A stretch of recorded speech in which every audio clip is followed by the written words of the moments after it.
Coming to you live from Roundhouse Studios in Knock'em-Stiff, Ohio.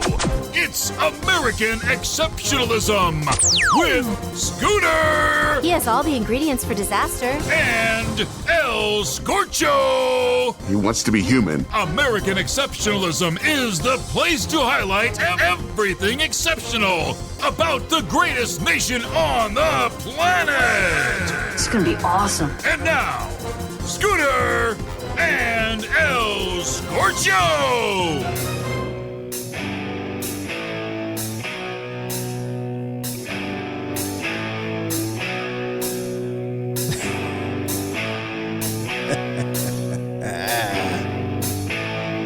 Mother, tell your children not to walk my way. Tell your children Yeah, about ready to run through this wall. Welcome. Get after it, brother. Get after it. Welcome to American Exceptionalism, the place where we highlight all things, anything and everything that is exceptional about the greatest country on the face of the planet, the United States of America. As always, Scooter, how are you? Can I get an amen first? I'm good, man. How you doing? I'm doing good, man. What you been up to? Laying low. Laying low. Playing some golf. That's it, man. A few bourbons mixed in there. A few cigars. That's it. What more do you need? Little chicken cock, bourbon. Who? Good stuff. I mean, this stuff is good. I don't say, well, we won't go there, but it's pretty good. I don't know why they picked the name chicken cock. It might, who knows? It could work one way or the other. I'm surprised I got away with it. Yeah, I mean, really. they're not changing the names. Really? We got to change the name from the Cleveland Indians to the Cleveland Guardians. I can't believe somebody out there saying, got to change the name of the chicken cock. The Guardians, man. Do you see the small logo that came up? It's like G with wings. What are they now? The G spots? The flying G spot? Are you serious? Come on, man. I have not heard this one. No, seriously, look it up. The new logo where they replaced like Chief Wahoo's head, who had nothing offensive about it, looked like an old, Looney Tunes cartoon figure. Looked like he drank too much fire water. He's living Womp him in fire water. He's living in Cleveland, man. It's rough. The mistake. It's by rough. the lake. But no, seriously, the G's got wings. It looked like the G spots, man. It's like, seriously, I honestly would have accepted the spiders. At least there's history to it, Yeah. It's crazy. I mean, wow. We heard what? It's the Guardians of the Galaxy. Yeah, there's like 4 statues that overlook the freeway, and they're supposed to be the guardians of the city. I don't know if you buy that or not, but there are actually statues that, at least the heads of them, that are on a bridge and they kind of overlook downtown. So, okay, I still think they're the G spots, but whatever. Yeah. Well, I mean, hey, we can. But we're coming up on football season. Everybody thinks the Cleveland Browns are going to win the Super Bowl. They're going to win the Super Bowl. So we'll see if that happens. They look good, man. The Browns look good. I don't want to be, every year they could have one-legged horsemen out there or something. They're going to win the Super Bowl, but they got a good chance at getting there. I have high hopes. Yeah. We'll leave it at that. Well, speaking of football, it was awesome to see my man Peyton Manning go into the Hall this weekend. That was fun to watch. Absolutely. You talk about a guy that deserves to be in. I would not have been offended if they would have waived a 5-year wait. I'm not sure. I don't know. I think they should have just opened the doors. Yeah, the same thing with Tom Brady. Are you seriously going to make that man wait 5 years to get into the Hall of Fame? No way. Whatever it is. I could be wrong on that 5 years, but there is a waiting period. Yeah. And guys like that should just walk right in and take their place. Do you see Troy Polamalu's statue? What? Like he got Head and inducted. Shoulders? Was it there with a bottle of Head and Shoulders next to it? No, he got in with Peyton. He went in with Peyton's class, and his statue, he spun it around, and the hair, like they put the hair, it comes down below his shoulders. It's pretty cool. And he was proud of it. He was smiling when he turned it around. So there's another guy, man. That guy played football like it should be played. He was hardcore. I listened to Pat McAfee's podcast. He talks about the day he was going to they were going to do a fake, and Pat McAfee was going to run it in, Well, all of a sudden, Troy Polamalu lines up across from him, and he aborts the whole mission, And that's a funny story. If you haven't heard it, look it up. YouTube that one. Yeah, it's pretty funny. But all right, so who do we got on tap today? We have got Mr. Sean Alley, great American, small business owner, does some professional at the amateur level trap shooting, skeet shooting. Also has gone live with a podcast with 6,000 downloads a week about. What's it called? It's called The Dead Pair. I did not know this, but my grandpa's got a dead pair. We better call it the saggy pair. We might have lost one along the way. I don't know. But I did not know that. But you, what was that? It looks like we got a little emergency action going on outside the studio there. Somebody might be choking on a chicken wing out there. The squads are rolling. So hopefully it's not too serious out there. Yeah, so Dead Pair podcast. I did not know this until I met Sean and learned about his podcast, that when you shoot 2 of those clay pigeons at once, that's called a dead pair. Nice. Yeah. Sean Alley is going to come up on tap. We're going to take a little break here. When people ask me what I do for a living, I say, well, I do voiceovers. And they say, what's voiceovers? Hi, I'm Ron Allen, professional voice actor and coach at Big Voice Productions. I've trained over 500 people in the art and business of voiceovers, and I can train you too. Voiceovers can be audiobooks, training videos, animation, gaming, TV or radio commercials, apps, and much more. Voiceover is in big demand worldwide, can be recorded on your home computer, and earn you a great income all from home. At Big Voice Productions, we teach you all about voiceovers, how to act with your voice, build a home studio, where to find work, how to run your voiceover business, and much more. Private lessons with me, the coach, can be online via Skype or Zoom and may include free software. Your first 90-minute consultation is only $49 and will answer all your questions. Schedule your consultation today at bigvoiceproductions.com. That's bigvoiceproductions.com. We teach you everything about voiceovers at Big Voice Productions.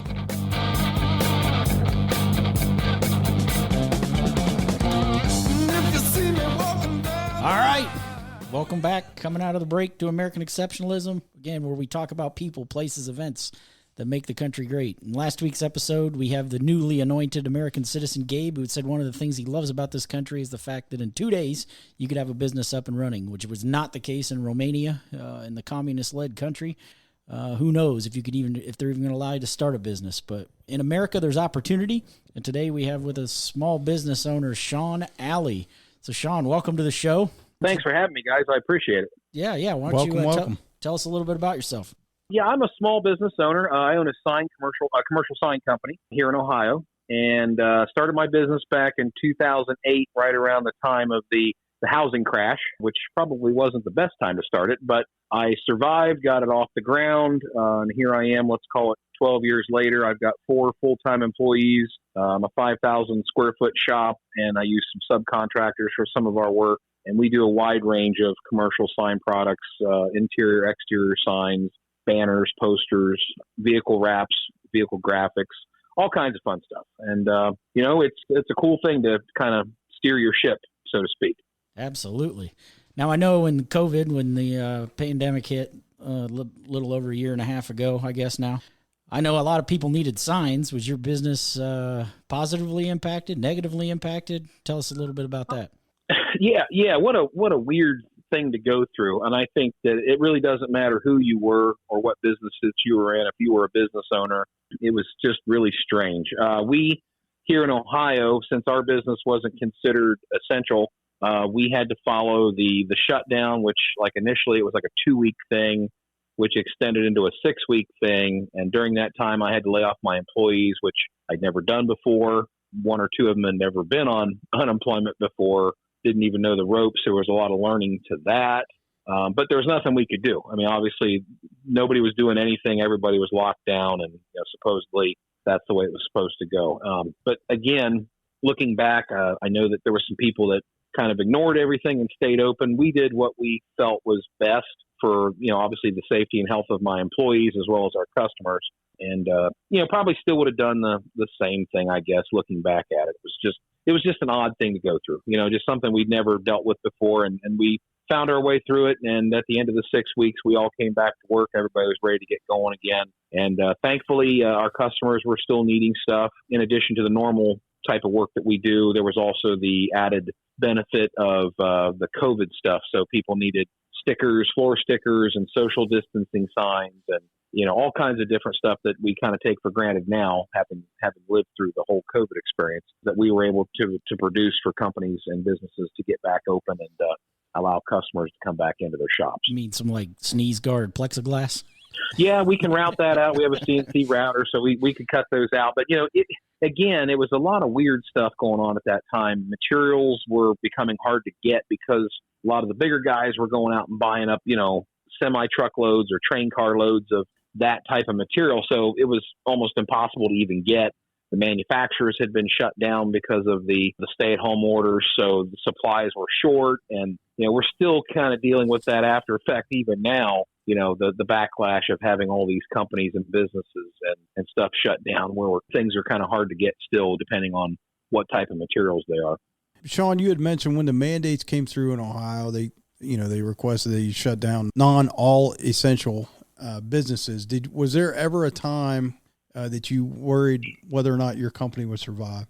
Oh yeah. Basically, my business is roughly 12 years old at this point from when I started it. Never having faced something like that before, I had a lot of sleepless nights thinking about, wow, what if we get back in there and nobody's buying anything? Because I remember how it was in 2008 and 2009 during the financial crisis and the housing crash.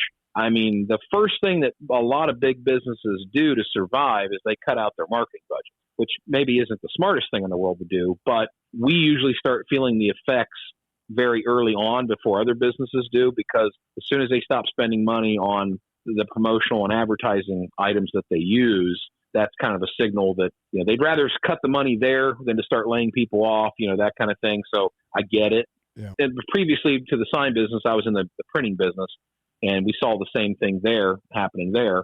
So there was a lot of sleepless nights because we just didn't know what we were going to come back to. We didn't know what was going to be allowed. We didn't know if people were still going to have the demand. I mean, the economy was strong right before the COVID thing hit. Yeah. And thankfully it stayed strong. And when everybody finally got back to work, the demand was still there, and we were still able to continue doing the things that we did for our customers. One thing you had mentioned that I took note of was that you guys almost like through the course of this government shutdown, the government mandates and so on and so forth, you found a way to adapt and improvise. Like you found a way to print, like market floor signs, like floor decals. And I remember walking, even to this day, you walk into, pick a business, Home Depot, grocery store, when you go to the checkout, there's markings on the floor. And it didn't hit me till just now. Somebody out there figured out, hey, there's a need for this kind of signage. Was that something on your plate? Like it sounded like you guys just, hey, I got to survive, so I got to figure out a way to improvise and adapt and essentially overcome, like the Marine Corps slogan or whatever. But am I accurate in that? Is that true? Yeah, I mean, the bottom line is, that stuff had actually been around, and we have customers in the retail segment, and we had done some of that stuff to some degree for some of those people. So it was not like we hadn't done floor decals or window decals or sneeze guards or things like that. It's not like we haven't or wouldn't be able to do that.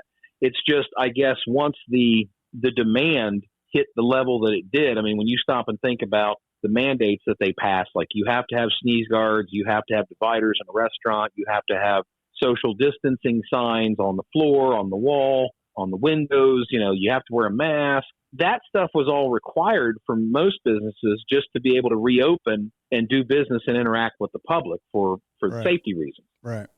So, there was a lot more going on, obviously, than there was before. Before it was just strictly, marketing, advertising type stuff. But this was more along the lines of public health and safety reasons that we had to have this stuff. But yeah, I mean, it was a pretty good part of our business. I wouldn't say it was like a majority of what we did, but it was definitely more than we had been doing previously. Yeah. And I think that's a great thing about America, right? It's the land of opportunity. You see an opportunity, you take advantage of it, and you can in a free market society, you can prosper from that. Oh, absolutely. Yeah, I think that speaks volumes to the American way of life. It's like, look, we're in a tough spot, but those that are on top of things, and those are alert and aware and have their eyes open, they can find a way to survive. And I think that speaks volumes to you and your business and your ability to adapt. And I congratulate you on that. That's awesome. Well, thank you. I appreciate it.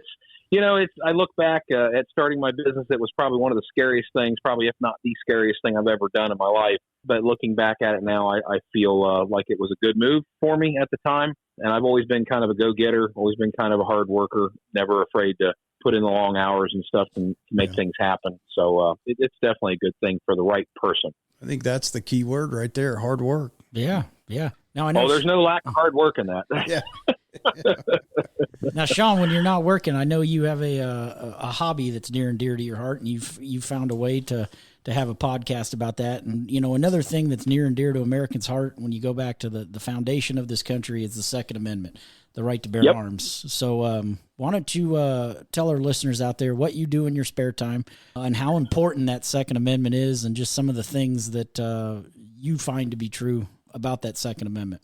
Well, as a little bit of backstory, I grew up in the rural area of Ohio, grew up around all my buddies and their dads and stuff. We all went hunting and, rabbit hunting and squirrel hunting and fishing and deer hunting and all that stuff. And that's just kind of what you did out in the rural side of Ohio. So I've been around guns, my whole life, mostly in a hunting capacity. But, there was times as we got older into high school and stuff, we'd go out in the back fields and maybe get a couple cases of clay birds, clay targets, and we go out there and just shoot on the weekend just for something fun to do. So that kind of evolved down the road into the hobby that I'm in right now, which is I shoot competitive shotgun doing sporting clays and FTASC, which is, for those of you that might not know who that is or what that is, I'm sorry. If you've seen trap shooting like that just happened at the Olympics, bunker trap and all the different formats, it's basically throwing an orange or colored clay bird up in the air and you're trying to hit it with a shotgun. It's basically golfing with a gun. So it's a lot of fun. That's my kind of golf. It's a great time. I've taken all kinds of people out that have never sometimes even shot a gun before, and you can't help but know that at the end of the moment they're going to be walking away with a smile, because it's a lot of fun. It's a lot of fun. And I've been doing it competitively since 2017. And as a matter of fact, just finished up last weekend at the Ohio State Championship up in Medina, Ohio, and spent all weekend up there shooting against some of the best shooters in Ohio. So it's been a lot of fun. Did you bring home the chrome? Unfortunately, no. I didn't shoot well enough to bring home any trophies. There's a lot of good. I recently just made the rank of master class. When you start off in this sport, there are several levels that you have to go through. They start you, back when I started, they start you down in E class, and you go from E to D to C to B to A to double A and then to master. So, there's a lot of levels to go through. You have to earn your stripes, so to speak, and perform and be able to place in different tournaments. And by doing that, you move up through the ranks. Well, now I'm at the highest rank, where a lot of these guys prior to 2016 is when the PSCA shut down. And that was basically the professional guys. They're still out there shooting. And it'd basically be like a weekend warrior golfer going out and have to compete against, a Tiger Woods or something like that, so to speak. So at these bigger events like the Nationals and stuff, it's really cool because I get to rub shoulders with guys that are heads and tails way above my shooting level. But at the same time, I also have to try to compete with them. So it's kind of a double-edged sword. Sure. And you even have a podcast, don't you? What's the podcast called? Yeah, our podcast is called the Dead Pair Podcast. We started it last year around, I think November was our first episode, and it has grown into a pretty good podcast for the people that do sporting clays shooting. And we're pretty much all over the United States, as well as a lot of countries across overseas. I know we get listened to in Russia and England, Africa. There's all kinds of places. But, it really depends on where it is, because obviously guns aren't as prevalent in a lot of the other countries as they are here. The English is probably one of the bigger countries that really stick to their true selves as being bird hunters and proper English sportsmen, so to speak, and they're real big into the trap shooting and the sporting clay shooting, but even then over there, there's only so many, as I understand it, there's only so many gun licenses that they offer to the public. So sometimes there's a waiting list to try to get a shotgun so that you can actually go out and shoot. We have it pretty easy over here compared to a lot of places. Can you imagine a waiting list to buy a shotgun? I think every kid in America was probably given his first shotgun. I won't say every American kid, but A lot of American kids get their first shotgun when they're like 10. You know what I mean? Dad goes to Walmart, buys the Remington 870, and here you go, son. Let's start down this path. I think my nephew was That's 5. pretty much how I started. Yeah. Hey, me Well, too. and not to make myself sound as old as I am, but, I remember being in school and even in middle school and stuff and seeing the high school parking lot. There'd be at least a half a dozen trucks out there with gun racks in the back windows with guns in them. Yes. Nobody ever thought anything about it. Nobody ever thought anything bad would happen about it. You know what I mean? It was the whole context of, hey, that's a gun. Yeah, that can be dangerous, but nobody's going to hurt anybody because everybody's being careful and safe about it. Right. And I don't know, these days everybody throws up those red flags and all guns are bad. And unfortunately, I realize that a lot of people's perceptions of guns are based on how they were raised, where they were raised, what their experiences with guns have been. Mine have all been good. I think of guns as nothing but wonderful instruments, nothing different than a fishing rod, right. Nothing different than a baseball bat or a baseball glove. It's just another tool to do a sport with. I know there's some people that probably grew up in some bad areas of the world, south side of Chicago, downtown, Detroit. Yeah, Detroit. I mean, and I'm sure that those kids that grew up in that area don't have any, if many, good memories of guns. They're probably more along the lines of, well, there was a shooting last night or somebody I know, their friend got killed or, so that's definitely going to poison people's attitudes towards firearms. And I get that. I do. I get that. But at the same time, I mean, I'm a very firm believer it's not the gun that kills somebody. It's the person pulling the trigger that kills somebody. Yeah. I can tell you without exception, it takes a human hand to pull that trigger, right? So you can load a firearm, set it on a table, pull the hammer back, and that thing will sit there forever until a human hand gets on that trigger and pulls it. But I like you, growing up in Ohio, it wasn't uncommon to pull into high school and see gun racks, see, shotguns sitting in the back of somebody's pickup truck, guys with pocket knives. Can you imagine bringing a pocket knife to school in these days? We even had a smoking lounge. Like you could take a break and go out and smoke, get a Marlboro, and teachers would be out there handing kids cigarettes. I mean, times have changed, and I get it. Some of it's for the good, but I think we've gotten way too sensitive over the gun issue, at least as far as the law-abiding citizen who's out there to use the gun as a, like you said, a sporting instrument, much like a fishing rod or a bow, a compound bow or something like that. These people aren't out there to use this gun as an evil tool. It's out there as a sporting instrument. And I think we've kind of lost sight of that.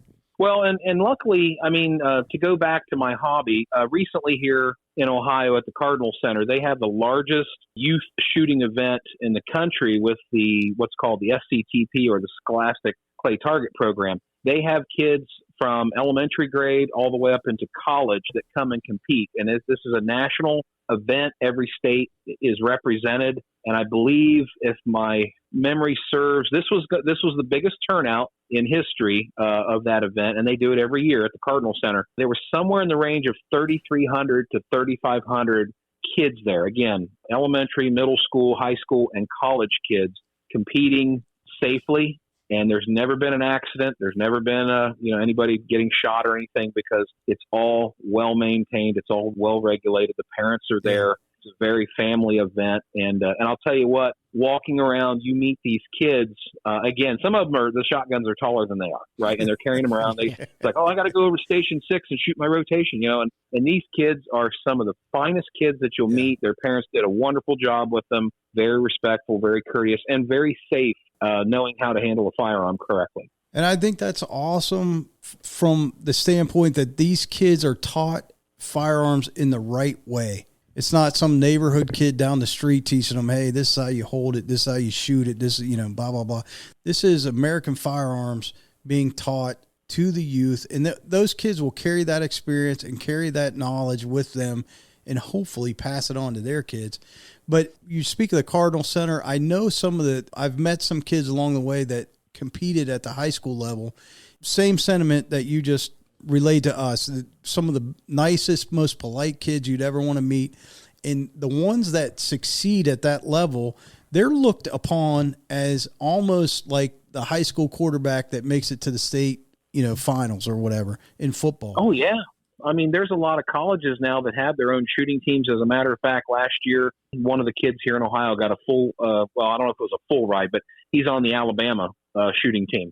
And, that's a Division I school. And he said, there was a lot of other kids on signing day that, got Division II offers from, football, baseball, basketball, whatever. And then he said, I was one of the last guys to get called up. And he goes, now signing to the University of Alabama. Yeah.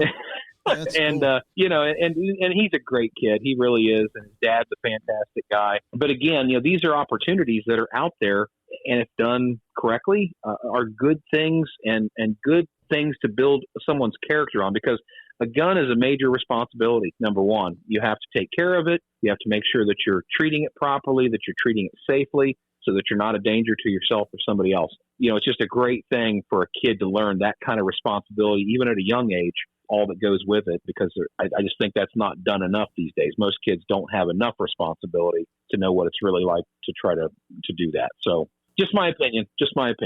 Well, very worthy opinion. So yeah, I agree with you. I don't have you won't hear any complaints on this end. you're not going to make the airing of grievances section Okay. of the show by any means. But no, again, Sean, we truly appreciate you for coming on the show, sharing with our listeners your experience as a small business owner, and then your hobby as a trap shooter and firearm owner, a shotgun enthusiast. Yeah, there you That's go. right. So that's right. Well, I really appreciate you guys having me on here. I wish you guys nothing but success with your podcast, and hope to listen to more of it soon. All right, Sean, you bet. Hey, let me ask you one thing before you go. Your favorite shotgun?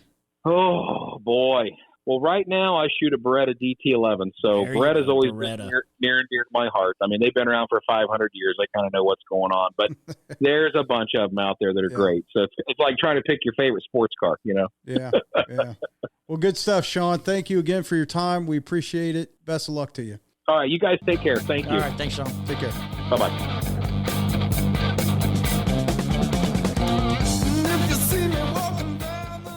Did you know you could earn great money recording voiceovers at home? Hi, this is Ron Allen, owner of Big Voice Productions in Columbus. I teach private voiceover lessons either in my Columbus studio or online. Learn how to use your voice for radio and TV, animation and gaming, audiobooks, and more. Call me direct, 614-404-0359. That's 614-404-0359. We teach you everything about voiceovers at Big Voice Productions. With the airing of grievances. I got a lot of problems with you people. Now, you're going to hear about it. It's that time of day, folks, for the airing of grievances. This episode brought to you by Cooled Natty Ice. Nothing says raging headache like a heaping helping of cold Natty Ice. In a styrofoam cup. All right, we're getting into the airing of grievances. El Scorcho is going to take this segment today. You got 5 minutes on the clock. Whatever's eating your crawl, biting your ass. Let's hear about it. 5 minutes is on the clock. We are starting now. All right, man. Listen, the other day I had some free time in the evening, and I decided I was going to go fishing, right? I got a little boat. I got a smoker craft, little you got aluminum. Yourself a dinghy. I got a dinghy. It's a smoker craft, a small boat. We don't get paid by smoker craft, but I'm going to throw the name out there anyway.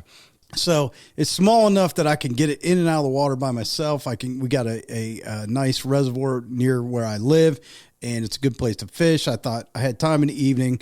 I'm going over there. So I drive over to the boat ramp, right? There's several boat ramps, but the one I like to use. I drove over there. I pull into the parking lot. I get out. I unstrap the boat, get everything ready to go, and I throw my fishing gear in the boat, and then I get back in my truck and I drive around to get in line to back my boat down the ramp. Okay. So when I'm in line, there's actually three of us. There's a truck in front of me and a guy, he's got a boat, and then me, and then there's a SUV behind me, two dudes, and they got a boat. And we're all waiting in line for somebody that's already on the ramp. We're waiting for them to get their watercraft in the water and move on, right? Simple procedure, right? Sounds pretty simple. The problem is the people that we're waiting for. It is a Subaru Forester, which I got nothing against the car. It's probably a good car. Bet I know who they voted for. What state they may have been born in. So this Subaru Forester had a trailer, and it was a kayak trailer. And this trailer, it was a nice trailer. They paid some money for this thing. It carried 4 kayaks at once. Okay, so they backed down the ramp with this kayak trailer. Now, the first thing that clicks off in my mind is, why are you using a boat ramp to unload 4 kayaks, right? This is a watercraft that's designed. Get going, man. Get going. I know you're going here.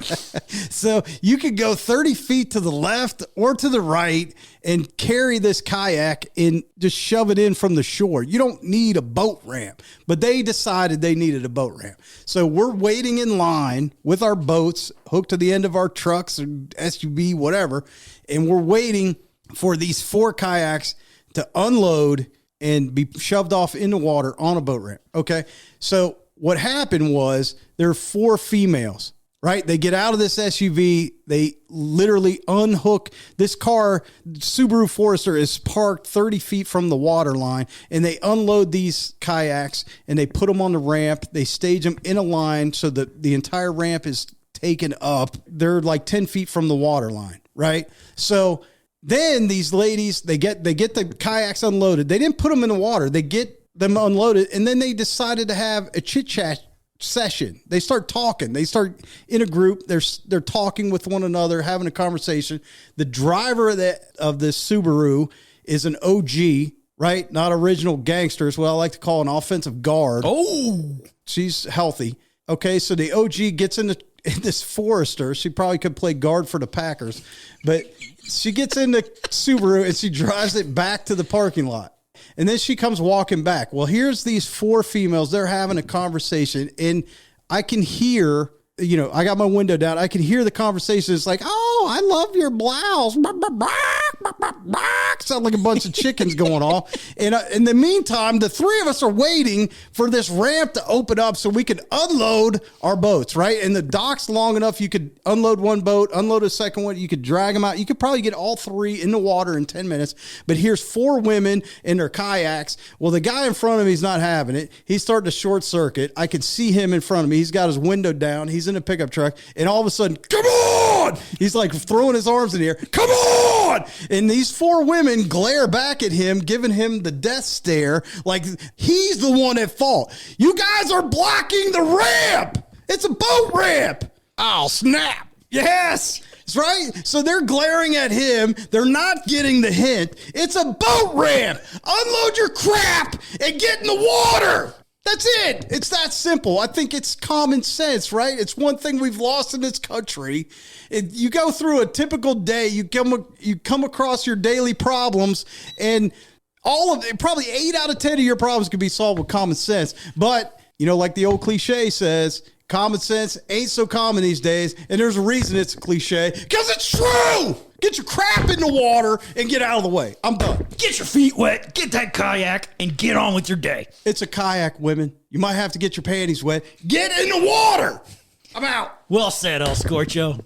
Another episode of American Exceptionalism. We'll catch you next time.